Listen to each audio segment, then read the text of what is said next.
أعوذ بالله من الشيطان الرجيم بسم الله الرحمن الرحيم نحمده ونصلي على رسوله الكريم اللهم صل وسلم.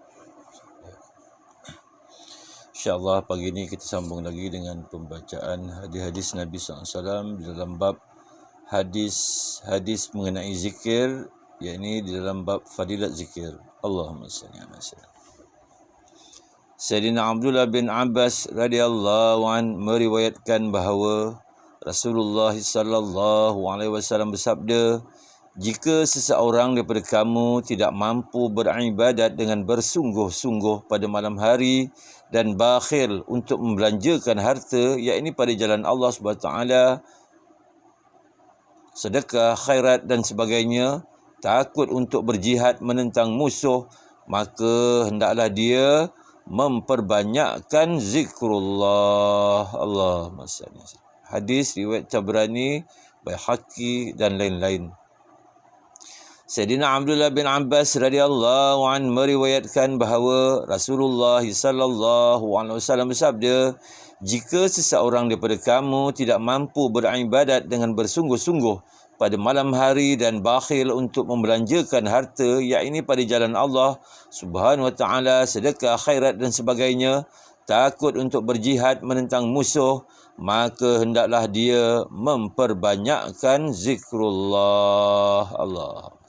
Hadis riwayat Tabrani, Baihaqi dan lain-lain. Keterangan, sebarang bentuk kekurangan pada ibadat-ibadat sunat boleh ditumpang melalui berzikir dengan sebanyak-banyaknya. Amin. Sayyidina Anas radhiyallahu anhu meriwayatkan bahawa Rasulullah sallallahu alaihi wasallam bersabda, zikrullah adalah tanda keimanan, kelepasan daripada sifat munafik, pemeliharaan daripada godaan syaitan dan penyelamat daripada api neraka. Amin. Memandangkan faedah-faedah yang tersebut, maka zikrullah dianggap sebagai ibadat yang lebih afdal daripada banyak ibadat yang lain, khususnya dalam memainkan peranan penting untuk menghindarkan diri daripada dikuasai oleh syaitan. Allah. Diterangkan dalam sebuah hadis bahawa syaitan sentiasa menunggu untuk menguasai hati manusia. Allah. Apabila seseorang mulai berzikir, maka syaitan pun tidak berdaya lalu berundur dengan hina. Sebaliknya, apabila seseorang lalai daripada berzikir, maka syaitan mula menggodanya. Allahumma salli. Lantaran itu, para ulama tasawuf menganjurkan supaya perbanyakkan zikir agar syaitan tidak berpeluang untuk menggoda hati dan juga supaya hati menjadi kuat sehingga dapat melawan hasutan syaitan. Allah. Rahsia pencapaian kekuatan hati ke tahap yang tertinggi oleh para sahabat radhiyallahu anhu ialah kerana mereka mendampingi Rasulullah sallallahu alaihi wasallam. Allahu akbar. Lantaran itu mereka tidak perlu lagi kepada latihan melalui zikir jihri, yakni zikir dengan mengeraskan suara. Semakin kita jauh daripada zaman Rasulullah SAW, maka semakin bertambah perlunya kita kepada rawatan hati melalui berzikir untuk menguatkan hati. Amin. Di masa ini hati telah menjadi begitu lemah sehingga dengan rawatan yang sebanyak mana pun tetap tidak dapat mencapai tahap kekuatan hati seperti para sahabat radhiyallahu an. Namun sebanyak mana yang dapat diusahakan itu pun tetap akan memberi faedah yang besar. Ini adalah kerana sekiranya sesuatu wabak penyakit dapat dikurangkan walaupun sedikit, tetap merupakan satu kebaikan. Diriwayatkan satu peristiwa mengenai seorang wali Allah, bahawa beliau berdoa kepada Allah SWT supaya diperlihatkan cara syaitan memasukkan godaannya ke dalam hati manusia. Maka beliau diperlihatkan syaitan yang menyerupai seekor nyamuk duduk di sebelah kiri hati di bahagian belakang bahu.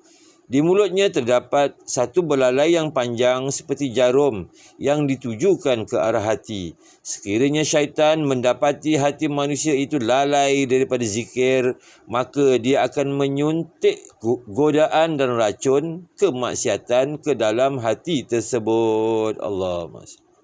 Diriwayatkan dalam sebuah hadis yang lain bahawa syaitan sentiasa duduk dengan meletakkan ujung hidungnya ke atas hati manusia. Allah. Apabila hati itu berzikir, maka dia terus berundur dengan hina. Tetapi apabila hati itu lalai, maka dia menjadikan hati itu sebagai mangsanya. Allah Masya. Sayyidina Abu Sa'id Khudri radhiyallahu anhu meriwayatkan bahawa sesungguhnya Rasulullah sallallahu alaihi wasallam bersabda, hendaklah kamu berzikir kepada Allah SWT sebanyak-banyaknya sehingga orang mengatakan kamu gila. Allahu akbar. Allahumma salli ala Muhammad. Hadis riwayat Ahmad dan lain-lain. Disebutkan dalam hadis yang lain, hendaklah berzikir kepada Allah SWT sebanyak-banyaknya sehingga orang-orang munafik mengatakan kamu adalah seorang yang riak, yakni hendak menunjuk-nunjuk. Allahumma salli.